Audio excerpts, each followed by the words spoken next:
Whatever you do, make sure you visit ashkicking.com for your home fragrance, health, and beauty needs. Quality products at a great price.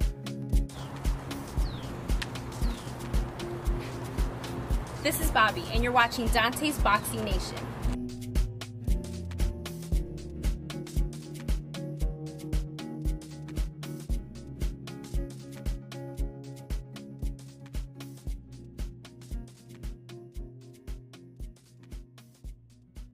Dante's Boxing Nation, what's going on, guys? So some pretty good news was released today. It turns out that Guillermo Rigondeaux, he will be actually making his return in the ring on the Ward versus Kovalev rematch. That's some really good news right there, because once again, you have pound for pound the best fighter in the world, Ward. He's fighting in the main event, and then you have pound for pound one of the best fighters, top 3, top 5, Guillermo Rigondeaux. He'll be fighting on the same card. This is really good news because we have all been waiting for Guillermo Rigondeaux to return, especially in fight against a tough fighter like Flores, and now it's going to be on the most significant card of the year. Not only that, but I like the style matchup, because I don't believe, I can't guarantee it, because people do freeze up when they get in the ring with Guillermo Rigondeaux. Fighters treat Rigondeaux like Mike Tyson. They get in the ring, fighters that are usually aggressive, all of a sudden they freeze up and they don't want to throw punches because they're so afraid of getting caught with a counter and getting knocked out.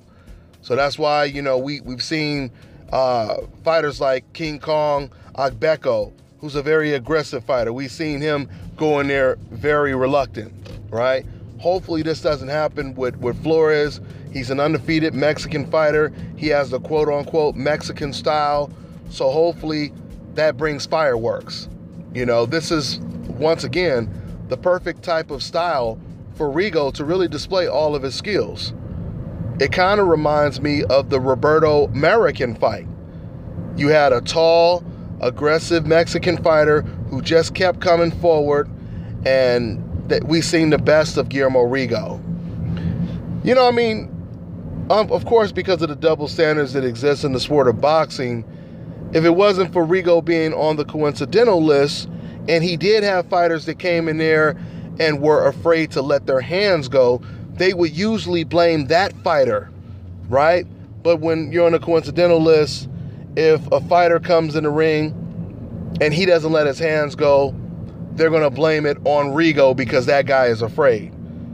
But when Nonito Donaire fought against, Narvaez, when he fought against Narvaez, they blamed it on Narvaez. When Manny Pacquiao fought against Joshua Clottey, they blamed the lack of action on who?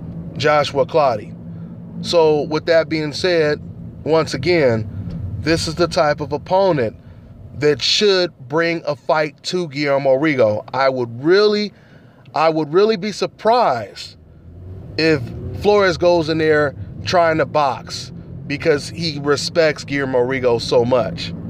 But once again, if he does do that, that's just more credit to Rigondeaux because of his talent and his skill. So this fight will be on the undercard of Ward versus Kovalev.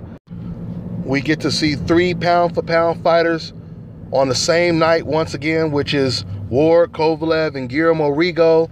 So it should be a pretty good night of boxing. That's all I got for now, guys. I'm on to the next one. Hi, you're watching Dante's Boxing Nation. Woo! Hey. Yeah.